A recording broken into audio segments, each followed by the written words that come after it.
तो देखो, जो आज हम चैप्टर पढ़ने वाले हैं, स्टार्ट करेंगे, वो क्या है? Heredity and evolution. ठीक है, बायोलॉजी का तुम्हारा है फोर्थ चैप्टर है। ठीक है, बायोलॉजी का कौन सा चैप्टर है? फोर्थ। अब देखो, इसको वही जो हमारी आदत है, जो टॉपिक है उसको तोड़ने की कोशिश करते हैं कि क्या हम इसमें से पढ़ेंगे। तो बात करते हैं हेरिडिटी क्या होता है। ठीक है, इस वर्ड के बारे में समझते हैं पहले, व्हाट इज हेरिडिटी। तो हेरिडिटी का मतलब होता है ट्रांसमिशन होना। ठीक है, ट्रांसमिशन होना किसका? ट्रांसमिशन होगा ट्रेड्स का। ठीक है, या फिर हम बोलें कैरेक्टर्स का। तो ट्रांसमिशन ऑफ ट्रेड्स।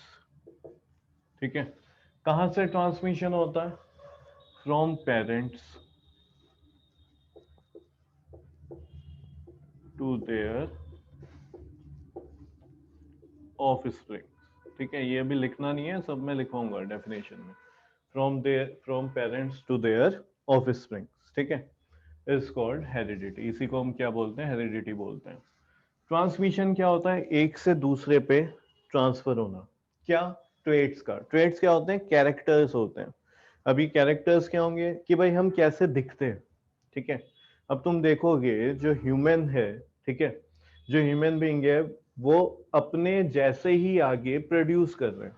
ठीक है, जो पिछले चैप्टर में पढ़ चुके कैसे होता है, रिप्रोडक्शन के थ्रू होता है। ठीक है, वो रिप्रोड्यूस कर रहे हैं अपने जैसे। अब बात आ रही है, वो अपने ही जैसे कैसे रिप्रोड्यूस कर पा रहे हैं। ठीक है, एक ह्यूमन है तो वो अपने ही जैसे को आगे, ठीक है, रिप्रोड्यूस कर रहा है। एक डॉग है तो डॉग अपने ही जैसे को आगे रिप्रोड्यूस कर रहा है। ठीक है, कभी तुम ये नहीं देख सकते कि भाई जो डॉग है, ठीक है, उसने आगे कुछ और रिप्रोड्यूस कर दिया, टाइगर रिप्रोड्यूस कर दिया, तो ऐसे तो नहीं हो सकता ना। तो वो ट्रांसमिशन हो रही है ट्रेड्स की। ठीक है, ट्रेड्स क्या होते हैं? कैरेक्टरिस्टिक्स। कैसी तुम्हारी नोज होगी। ठीक है, अब खुद देखो हमारी नोज में, या मैं किसी एनिमल को लूं, डॉग, ठीक है, या फिर काउ, बफेलो, उनकी नोज में, हमारी नोज में, हॉर्स की नोज में डिफरेंस है। ठीक है, आईज में डिफरेंस है। ठीक है, हमारी छोटी होती है, उनके उनकी थोड़ी बड़ी होती है, और कुछ एनिमल्स की हमसे भी छोटी होती है, शेप भी अलग होती है। ठीक है, आई कलर की तुम बात करोगे तो तुम डिफरेंट डिफरेंट पीपल में तुम्हें डिफरेंट डिफरेंट आई कलर देखने को मिल जाएगा। ठीक है, तो ये सब क्या है? ये ट्रेट्स हैं। तो ये सब क्या होता है? इनको ट्रेट्स बोला जाता है। जैसे आई कलर हो गया, हेयर हो गए। ठीक है, हेयर भी डिफरेंट देखने को मिलते हैं, ह्यूमंस में अलग और एनिमल्स में अलग होते हैं। ठीक है, किसी की बॉडी पे बहुत ज्यादा होते हैं, जैसे बियर हो गया, है ना। डॉग्स के तुम देखोगे अलग अलग टाइप्स के तुम्हें हेयर देखने को मिलेंगे। ठीक है, हमारे हैंड्स, लेग्स, उन लोग और एनिमल्स के लेग्स, ये सब क्या है? डिफरेंट होते हैं। सिर्फ एनिमल्स तक ही सीमित नहीं है, और बाकी जो ऑर्गेनिज्म है उसमें देखो कितना ज्यादा डिफरेंस हमें सब चीज में देखने को मिलता है। तो ये जो डिफरेंस है, ठीक है, अलग अलग कैरेक्टर्स हैं, नहीं हम बोलते हैं ट्रेड्स। ठीक है, यानी ट्रेड्स जो है वो कैरेक्टर ही है। ठीक है, यहाँ पे हम बायो में, इस चैप्टर में, कैरेक्टर्स को ट्रेड्स से रिप्लेस करेंगे। ठीक है, हर जगह ट्रेड्स हम लिखेंगे। है क्या? कैरेक्टर ही, कि तुम कैसे दिख रहे हो, नोज कैसी है, आईज कैसी है, हेयर कैसे हैं, हेयर कलर कैसे है, ठीक है, हैंड्स, लेग्स, ये सब, बॉडी स्ट्रक्चर पूरा कैसा है। ठीक है, सब में अगर देखा जाए, जो हार्ट है, अगर हम मैं बात करूं, ठीक है, एनिमल्स में, एनिमेलिया जो किंगडम है, वहां पे हार्ट मिलता है। हार्ट किस तरीके से है? सब में डिफरेंट डिफरेंट टाइप्स के हार्ट होता है। किसी में बड़ा होता है, किसी में छोटा होता है, किसी में 2 चैम्बर्स होता है, किसी में 3 चैम्बर्स होते हैं। तो ये जो एक ऑर्गेनिज्म है, उसकी इंफॉर्मेशन आगे कैसे जाएगी, ठीक है, इसको ही हम ट्रांसमिशन बोलते हैं। और अगर ह्यूमन में 4 हार्ट चैम्बर है, ठीक है, तो अगला जो ह्यूमन प्रोड्यूस होगा, ठीक है, ह्यूमंस के थ्रू ही, वो कैसा होगा? उसके पास भी हार्ट उसी टाइप का होगा, किडनी भी वैसी होगी। ठीक है, तो यहाँ पे क्या है? जो कैरेक्टर्स हैं उनका हम ट्रांसमिशन कराते हैं। कहाँ से? Parents to their offspring. Offspring क्या होता है? उनसे प्रोड्यूस होने वाला, ठीक है, ऑर्गेनिज्म, या बोलूं मैं सिंपल लैंग्वेज में, उनका बेबी। ठीक है, वो ऑफ स्प्रिंग है, एस लगा दिया तो प्लूरल हो गया। तो ट्रांसमिशन होना ट्रेड्स का, समझ गए, यानी कैरेक्टर, जो भी मैंने तुम्हें बताया, from parents to their offspring, उसी को हम बोलते हैं हेरिडिटी। ठीक है, अब बात करते हैं इवोल्यूशन क्या है। ठीक है, इस साल ये तुम्हारा टॉपिक हट चुका है, फिर भी हम डेफिनेशन वगैरह सीख लेंगे, लिख लेंगे, लेकिन इवोल्यूशन के डिफरेंट स्टेजेस क्या है, वो हम इस साल नहीं पढ़ेंगे, ठीक है, कोविड की वजह से जो सिलेबस तुम्हारा रिड्यूस हुआ है। अब देखो इवोल्यूशन होता क्या है ये समझ लेते हैं थोड़ा सा, ठीक है। अब हम ये कहते हैं कि भाई जो हमारे, ठीक है, पूर्वज है वो क्या है, कोई कहता है चिंपैंजी है, कोई कहता है मंकी है, ठीक है, इस तरीके से कोई कहता है नहीं ये थे भी नहीं, ठीक है, चिंपैंजी जो थे या मंकी जो थे वो हमारे पूर्वज नहीं है, एंसेस्टर्स नहीं है। अब ये क्यों उठा क्वेश्चन कि भाई हम वहां से आए, कुछ तुमने देखा भी होगा, तुम्हें इवोल्यूशन अगर तुम डालोगे तो सबसे पहले तुम्हें इमेज ऐसे मिलेगी, एक मंकी है, वो उसके ऊपर बहुत सारे बाल हैं, ठीक है, हेयर है, वो थोड़ा सा ऊपर उठा, अब भी उसके पास हेयर है, थोड़ा और उसकी कमर सीधी होगी, वो चलने लगा, हेयर कम होने लगे, तुम्हें कुछ ऐसी इमेज दिखेंगी, ठीक है। यही क्या है, ये इवोल्यूशन है। इवोल्यूशन एकदम नहीं आता है, ये धीरे धीरे चेंज आता है बॉडी में, ठीक है। आज के टाइम में हम जो इस तरीके से दिखाई दे रहे हैं, हो सकता है कुछ सालों बाद, ठीक है, 100 साल बाद, 200 साल बाद हमारा दिखने का जो है, ठीक है, हमारे जो कैरेक्टर है, हो सकता है वो चेंज हो जाए, ठीक है। हो सकता है आने वाली जनरेशन के जो सर पे बाल हैं वो ही इंफॉर्मेशन खत्म हो जाए, एक एग्जाम्पल के तौर पे कह रहा हूं मैं, तो आगे की जो जनरेशन है उनके हेयर्स ही ना हो, ठीक है, या फिर कुछ और तरीके से कैरेक्टरिस्टिक्स में चेंज आ जाए। जैसे कि अगर बात करें कि जो चिंपैंजी है वो हमारे एंसेस्टर्स हैं, तो यानी कि वहां से और यहाँ तक जर्नी जो हमारी हुई है कंप्लीट, वो एकदम से तो हुई नहीं होगी कि एक चिंपैंजी था अगले दिन उठा और उसके हम एक ह्यूमन की तरह बन गया वो, जैसे आज के टाइम में हम दिख रहे हैं, ऐसा तो रहा नहीं होगा। तो ये चेंज धीरे धीरे धीरे धीरे कई सालों में, 100 साल में, हजारों सालों में उसके अंदर आया होगा। और ये जो चेंज हल्का सा उसकी बॉडी में आया, उसने वो चेंज आगे ट्रांसमिशन किया, ठीक है, इसे हम बोलते हैं इवोल्यूशन, ठीक है। जो एक फॉर्म है वो धीरे धीरे धीरे धीरे चेंज होती हुई किसी दूसरी उसमें चली जाए, जो कि उससे अब एकदम क्या है, कंप्लीटली डिफरेंट हो जाए। अब चिंपैंजी और हम क्या है, एंसेस्टर्स तो वो हमारे बोले जाते हैं, क्योंकि उनके और हमारे जीन्स बहुत ज्यादा मिलते हैं, लेकिन कंप्लीट मिलते हैं क्या ना, अब वो चेंज हो चुका है, ठीक है। अब ये 100% बात सही है गलत है, ये तो आगे आने वाली थ्योरीज जो कुछ आएंगी वो प्रूव कर पाएंगी या फिर ना भी कर सकें, ठीक है, वो डिपेंड करेगा फ्यूचर पे। लेकिन अभी के टाइम पे कुछ एक बहुत ज्यादा बड़ा एक साइंटिस्ट का ग्रुप यही मानता है कि हमारे वो एंसेस्टर हैं, ठीक है, एक ग्रुप ये मानता है कि वो नहीं थे, ठीक है, लेकिन इवोल्यूशन जरूर हुआ है कहीं ना कहीं से, तो जो ह्यूमन आज की फॉर्म में तुम बैठे हुए जो दिखाई दे रहे हो कहीं ना कहीं से तो आए, ठीक है। जो शुरू में अगर हम देखा जाए, जो जब अर्थ में स्टार्ट हुआ, ठीक है, लाइफ स्टार्ट हुई, तो सीधा एकदम से ऊपर से थोड़ी कोई टपका होगा कि ये टाइगर आ गया, ये ह्यूमन आ गया, ये जिराफ आ गया, इस तरीके से लाइफ स्टार्ट हुई है बहुत छोटे ऑर्गेनिज्म से, क्लियर है, बैक्टीरिया से माना जाता है, उसमें धीरे धीरे एवोल्यूशन आया, वो थोड़ा बड़ा हो गया, कुछ वहीं के वहीं रह गए, उनमें नहीं चेंज आया। लेकिन जिस जिसमें चेंज आता रहा वो अपनी आने वाली जनरेशन को वो चेंज दिए उसने, ठीक है। अगर उसका वो चेंज किस में आया, उसके जीन्स में आया, ठीक है। जीन्स क्या होता है थोड़ा बहुत तुम्हें मालूम होगा, थोड़ा बहुत हम और समझ लेंगे अच्छी तरीके से आगे से, ठीक है, जिसे हम क्रोमोसोम्स भी बोलते हैं, यानी जिसके पास हमारी पूरी इंफॉर्मेशन होती है, ठीक है, सेल का वो पार्ट। तो ये क्या है, धीरे धीरे जो चेंज आया इसी को हम इवोल्यूशन बोलते हैं। और जरूरी नहीं है सब में आया हो, एक पर्टिकुलर मानो एक 100 लोगों की पॉपुलेशन थी स्टार्टिंग में, ठीक है, उनमें धीरे धीरे क्या है एक दो में चेंज आया, ठीक है, वो जो चेंज है उसने आगे ट्रांसफर करा अपने ऑफिस स्विंग में, लेकिन बाकी वालों में चेंज नहीं आया तो वो ट्रांसफर नहीं कर पाए। अब जो इनमें चेंज आ रहा है, इनमें फिर से कुछ और चेंज आ गया है, ठीक है। अब इनकी बॉडी और उनकी बॉडी में थोड़ा बहुत डिफरेंस हमें देखने को मिल गया है, ये चेंज हम इनके क्योंकि जीन में आया था, इन्होंने आगे भेजा, तो अब धीरे धीरे ये वाली जो एक पर्टिकुलर पॉपुलेशन है उस वाली पॉपुलेशन से अलग होनी शुरू हो गई, और इस तरीके से एक ही ऑर्गेनिज्म से एक दूसरे टाइप का हमें ऑर्गेनिज्म मिल गया।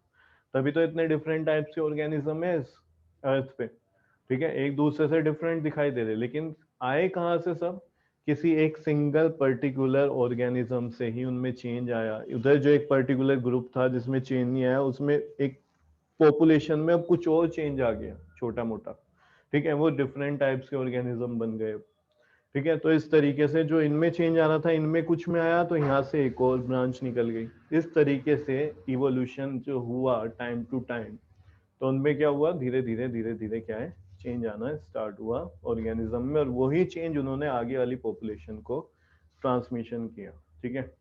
उसी को हम बोलते हैं ट्रांसमिशन ऑफ ट्रेड्स को from parents to their offspring heredity, और जो है चेंज आता है, ठीक है, ये तो ट्रांसमिट हो रहा, ठीक है, जो हमारे जीन है हम अगली वाली पॉपुलेशन को देंगे, ठीक है, अगले वाली जनरेशन को देंगे, क्लियर है। जैसे तुम हो आज के टाइम में, ठीक है, कुछ टाइम बाद क्या होगा, तुम भी बड़े हो जाओगे, तुम्हारी शादी होगी, तुम रिप्रोड्यूस करोगे, तो तुमने क्या करा, अपने जीन आगे वाली जनरेशन को दिए, ये हेरिडिटी है, उनके पास इंफॉर्मेशन गई तुमसे। लेकिन हो सकता है इस दौरान कोई चेंज आ जाए हमारी बॉडी में, और वो इंफॉर्मेशन फिर धीरे धीरे क्या है, एक पर्टिकुलर चेंज लाती रहे, तो उसे हम बोलते हैं इवोल्यूशन। यहाँ तक कोई प्रॉब्लम है, डाउट है तो मुझसे पूछो जल्दी। No no sir. ठीक है, बस इवोल्यूशन में हम क्या स्टेज होती हैं, कैसे कैसे इवोल्यूशन हुआ होगा, वो हम यहाँ पे नहीं पढ़ेंगे क्योंकि इसको हटा दिया गया इस पर ही। तो हमें मेनली हेरिडिटी ट्रेड्स, ठीक है, रिसेसिव ट्रेड्स, डोमिनेंट ट्रेड्स, इन पे बात करनी है। तो सबसे पहले ट्रेड्स ही लिखो, हेडिंग डालो ट्रेड्स। चलो जी पढ़ लेते हैं क्या है। लिखो traits are characters, traits are characters that are transferred, that are transferred from parent to offspring, from parents to offspring, like, comma लगा के लिखना, like height, color of eyes, color of eyes and hairs, color of eyes and hairs, comma, shape of nose and chin, shape of nose and chin, etc. Shape of nose and chin etcetera. तो ये क्या होते हैं, trades होते हैं। तुमने अक्सर सुना होगा कि इसकी जो नोज है ये तो बिल्कुल अपने पापा जैसी है, ठीक है, इसकी जो आईज हैं ये तो इसकी मम्मी जैसी हैं, हेयर कलर या हेयर इसके पापा जैसे हैं, मम्मी जैसे हैं, दादा जैसे हैं। तो ये क्या है, ये जो हमारे पेरेंट्स हैं उससे आने वाली जो हमें ट्रेड्स हैं, ठीक है, उनके बारे में हम बात करते हैं, क्लियर है। तो ट्रेड्स क्या है, ट्रांसमिशन होना, ठीक है, पेरेंट से ऑफस्प्रिंग पे इंफॉर्मेशन, उसको ही हम ट्रेड्स बोलते हैं, ठीक है। तो ये जो हमारा क्या है, हाइट होता है ना, कि भाई पेरेंट्स किसी के, दोनों ही पेरेंट्स लंबे हैं, हाइट अच्छी है, तो बच्चों की भी हाइट फिर, और ज्यादा केसेस में ये रहता है कि वो भी, उनकी भी हाइट ज्यादा रहती है, बड़े रहते हैं, ठीक है। और डिपेंड करता है हेयर कलर पे, ठीक है, दो पेरेंट्स हैं, दोनों के ही हेयर कलर ब्लैक हैं, तो आगे बच्चे के भी hair colour most of the cases में ब्लैक ही देखने को मिलेंगे। तो ये सब क्या है, ट्रेड्स हैं, क्लियर है। अब अगला डेफिनेशन डाल लो, हेरिडिटी। हेरिडिटी ये लिखो, एक दो लाइन छोड़ देना इसके लिए, और फिर हेरिडिटी लिखो, अंडरलाइन करो, इसके आगे डेफिनेशन लिखना स्टार्ट करो।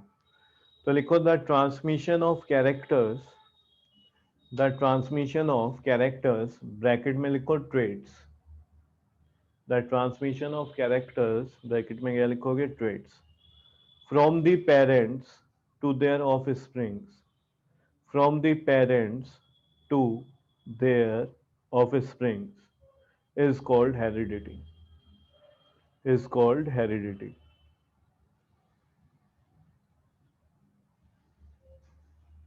is called heredity।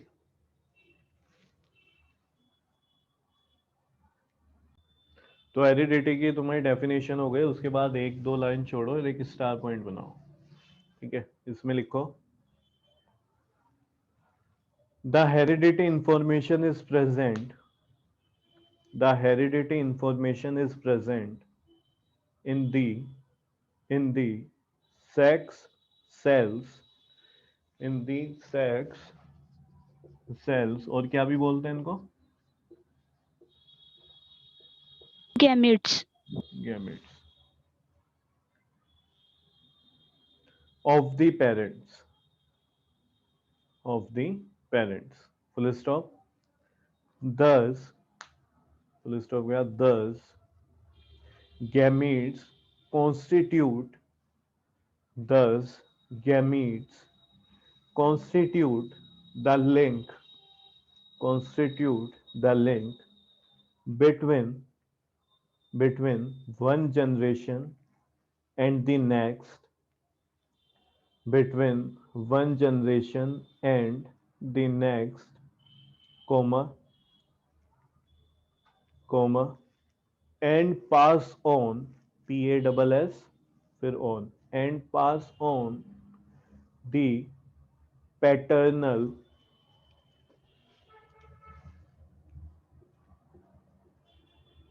Paternal means क्या होता है? सर आने वाली जनरेशन। नहीं, फादर्स की जो साइड होती है, पैटर्नल, अंकल, आंटी, ये नहीं सुना? चाचा चाची, यस सर। ठीक है, ताऊ जी, ताई जी, ठीक है, ये पैटर्नल हो गए। तो यहाँ पे हमने लिखा है and pass on the paternal, and bracket में लिख लेना फादर्स, एंड एक तो हो गया पैटर्नल, और मदर के लिए क्या हम यूज करते हैं? Maternal. Maternal. Maternal.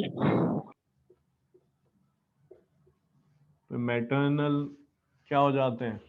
Maternal uncle aunty, इस तरीके से बोला जाता है ना, मामा मामी वगैरह को। And maternal traits to the offspring, and maternal traits to the offspring।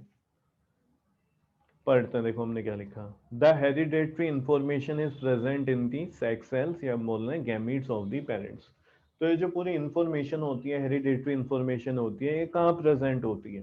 Sex cell में, यानी कि गैमीट्स में। जो स्पर्म और ओव, ठीक है, स्पर्म और जो एग था वो जब फ्यूज हुआ, ठीक है, तो शुरू में वो क्या है? गैमीट है, एक सेल ही तो है, सिंगल सिंगल सेल है, दोनों क्या हो गए? फ्यूज हो गए। ध्यान से समझना, दोनों ही क्या है? अपने आप में एक सिंगल सेल है और आपस में फ्यूज हो गए। ये सेल क्या लेके आ रहे हैं अपने साथ? क्रोमोसोम्स, ठीक है, पढ़ा था ना ये। इनके पास क्या है? क्रोमोसोम्स हैं। कितने क्रोमोसोम्स हैं बताएगा कोई? एक गैमीट के पास सर 23। 23 23। होते हैं। बाकी सेल में कितने होते हैं?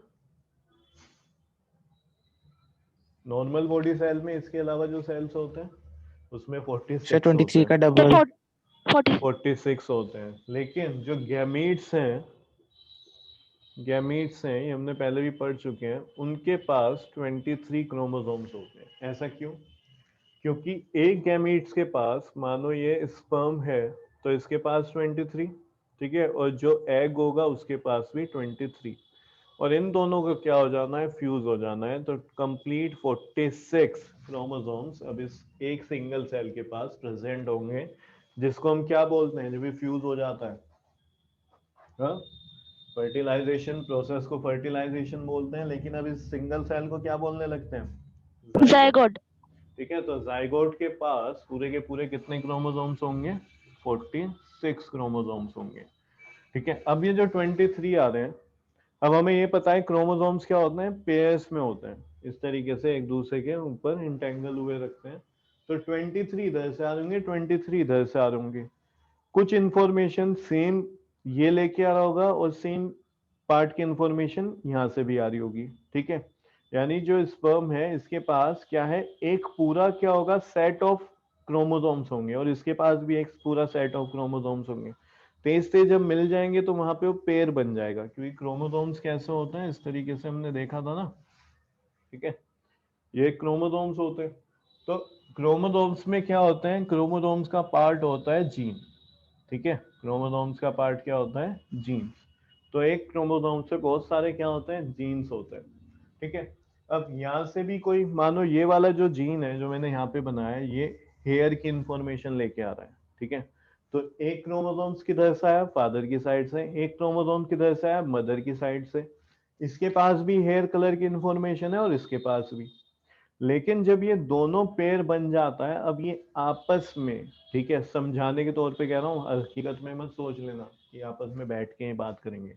तो आपस में इनमें डिसाइड होता है, ठीक है, कि यहाँ पे कौन सा ट्रेट तो हो गया हेयर कलर, ठीक है, लेकिन यहाँ पे जो हेयर कलर है वो कहाँ से डोमिनेट करेगा? फादर से कि मदर साइड से? मानो मदर का जो हेयर कलर है वो ब्लैक है, ठीक है, और जो फादर का हेयर कलर है वो ब्राउन है, ठीक है।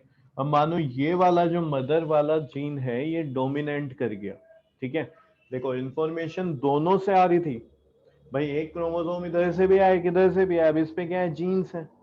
एक पर्टिकुलर जीन को पकड़ लिया हमने, हम कह रहे हैं ये हेयर कलर के बारे में बात कर रहा है, ठीक है। ये पर्टिकुलर जीन एक और यहाँ से पकड़ लिया हमने, ठीक है। ये सपोज करो ये आई कलर के बारे में बात कर रहे हैं। मदर का जो आई कलर है वो हमने मान लिया ब्लैक तो हेयर है और ब्लैक ही आई कलर है, ये हमने मान लिया। फादर का हेयर कलर ब्राउन है और उसके जो आई कलर है वो ब्लू है, ठीक है। तो यहाँ पे जब बात हुई कि भाई हेयर कलर कैसा होगा, ब्लैक की ब्राउन, तो ये डोमिनेट करके यानी कि जो ऑफ स्प्रिंग होगा उसका आई कलर तो कैसा है, ब्लैक है, ठीक है। और सपोज करो जब हेयर कलर की बात आई, ठीक है, तो हेयर कलर में डोमिनेट कर गया ब्लू। तो जो कलर है किसका, सॉरी आई, गलत लिख दिया मैंने, ये हेयर का कलर है ब्लैक और ये आई का कलर है, ठीक है, ब्लू। तो अब जो बेबी होगा उसके बाल तो ब्लैक है लेकिन आई जो है उसकी आंखें जो है वो ब्लू कलर की हैं। तो ये ऐसा नहीं है कि ट्रेड्स जो आ रहे हैं कि सिर्फ एक ही पेरेंट लेके आ रहा है, ठीक है, कि मैं बोलूं कि ये वाला जो ट्रेड है ना हेयर कलर का ये सिर्फ फादर के पास है, नहीं। ये जो क्रोमोसोम्स आ रहे हैं सबके सब सेम टाइप के, ठीक है। हर उसके बारे में जो ट्रेड्स होते हैं उनके जीन उनके पास होंगे, लेकिन क्या उसमें दिखाई देगा, ठीक है, ऑफ स्प्रिंग में उसका जो ट्रेट है वो कैसा होगा, उसका कलर कैसा होगा, ये सब जब ही डिसाइड होगा जब दोनों एक साथ आ जाएंगे। यानी स्पर्म से भी आ रहा होगा, एग से भी आ रहा होगा, सेम टाइप की इंफॉर्मेशन आपस में बैठेंगे, एक पेयर बनेगा जीन का, ठीक है। वो जो पेयर ऑफ जीन है उनमें से एक डोमिनेंट होगा एक रिसेसिव होगा। डोमिनेंट वो होता है जो अपना प्रभाव छोड़ता है, रिसेसिव वो रह जाता है जिसका इफेक्ट आगे उस पर दिखाई नहीं देता। तो जो कलर है, अब आई का कलर तो या हेयर का कलर एक ही होगा ना, ऐसे तो नहीं हो सकता आधे इधर के बाल ब्लैक है और इधर के ब्राउन है, देखा कभी ऐसा, ऐसा तो नहीं होता है। तो यहाँ पे क्या हुआ, किसी एक पेरेंट का जो ट्रेट है, ठीक है, उस ट्रेट का जो कैरेक्टर है, ठीक है, वो जो डोमिनेट करेगा वही आगे ऑफ स्प्रिंग में दिखाई देगा। तो ऑफ स्प्रिंग के यहाँ पे जो बन के आया है नेक्स्ट जनरेशन, उसका हेयर का कलर तो मदर से आ गया और आई का कलर आ गया फादर से। इसलिए कहते हैं कि ये जो बेबी है ये तो अपने, इसकी आंखें अपने पापे की तरह हैं, इसके बाल अपनी मम्मी की तरीके से हैं। बोला जाता है ना, अक्सर तुमने सुना होगा, ठीक है। तो वो कैसे आ रहा होता है, इसी तरीके से। तो एक ही क्रोमोसोम्स में बहुत सारे जीन्स होते हैं, उनके पास अलग अलग इंफॉर्मेशन होती है। उस तरीके से हमारी बॉडी जब बन रही होती है तो इन जीन्स की वजह से ही बन रही होती है कि भाई हमारा हार्ट क्या होगा, किस टाइप का होगा, ये इंफॉर्मेशन भी जीन के पास है, ठीक है। दोनों साइड से आ रहे हैं, वो तो सेम ही होंगे, ठीक है, वो इन्फॉर्मेशन दोनों से सेम ही आती है। तो जैसा आर्ट होता है वैसा बन के आता है, यानी कि पूरा का पूरा। अब सोचने वाली बात है ना, जाइगोट तो क्या था, दो सिंगल सेल से मिलके बनने वाला एक सिंगल सेल है। अब ये जो सिंगल सेल है, एक छोटा सा सेल पूरा एक ऑर्गेनिज्म तैयार कर देता है, ठीक है। अब ह्यूमंस में बात करें तो ह्यूमन जैसा, किसी और एनिमल में बात करें डॉग में तो उसमें डॉग जैसा बनना शुरू हो जाता है। तो वो हो कैसे रहा है, क्योंकि इसके पास इंफॉर्मेशन है, जीन्स है। वो जीन्स के पास सारी इंफॉर्मेशन है कि नोज कैसी होती है वो बनेगी, ठीक है। जो बेबी का स्किन कलर है वो कैसा होगा, समझ रहे हो, हैंड्स कैसे होंगे, कितनी फिंगर्स होंगी, है ना। पूरा का पूरा स्ट्रक्चर, अंदर के सेल्स कैसे होंगे, सब कुछ वो जीन के पास इंफॉर्मेशन स्टोर होती है। और वो जीन ही एक तरीके से सब कुछ पूरी बॉडी को डिसाइड कर रहा होता है किस तरीके से आगे आगे डेवलप होगा। ये बात आई समझ में, बोलो। Yes, sir. Yes, sir. तो हमने कहा जो यस सर। हेरिडेटरी इंफॉर्मेशन है is present in the gametes of the parents. तो ये गैमीट्स में प्रेजेंट होती है पेरेंट्स के, 10 गैमीट्स कॉन्स्टिट्यूट द लिंक। तो जो गैमीट्स है ना वो लिंक बिठा रहा है कहाँ पे, between one generation and the next. तो एक जनरेशन से जो अगली जनरेशन है और उससे आने वाली जो जनरेशन है उनके बीच में लिंक, ठीक है। तो जो एक फर्स्ट जनरेशन है उससे अगले वाली जनरेशन जो आएगी, ठीक है, जैसे तुम्हारे ग्रैंड पेरेंट्स हैं, ठीक है, फिर उसके बाद तुम्हारे पेरेंट्स हुए, तो ग्रैंड पेरेंट्स से जो तुम्हारे फादर हुए, ठीक है, दूसरी साइड से ग्रैंड पेरेंट्स से जो तुम्हारे मैटरनल ग्रैंड पेरेंट्स से मदर हुई हैं, तो वो भी उनके जैसी दिख रही हैं, उनसे इंफॉर्मेशन आई, फिर उन दोनों से फादर मदर से तुम्हारे पास इंफॉर्मेशन आई। तो ये सारा क्या है, इंफॉर्मेशन एक जनरेशन से दूसरी जनरेशन के बीच में लिंक बिठा रहा होता है। और इसके लिए कौन रेस्पॉन्सिबल है, वैसे तो जीन है, लेकिन ये जीन किस में प्रेजेंट है, कौन जाके फ्यूज हुए थे, गैमीट्स। कौन फ्यूज हुए थे, गैमीट्स। तो यहाँ तक उम्मीद है तुम्हें समझ आया होगा। कोई डाउट है, कुछ पूछना है तो जल्दी से पूछो। No, sir. No, sir. ठीक है जी।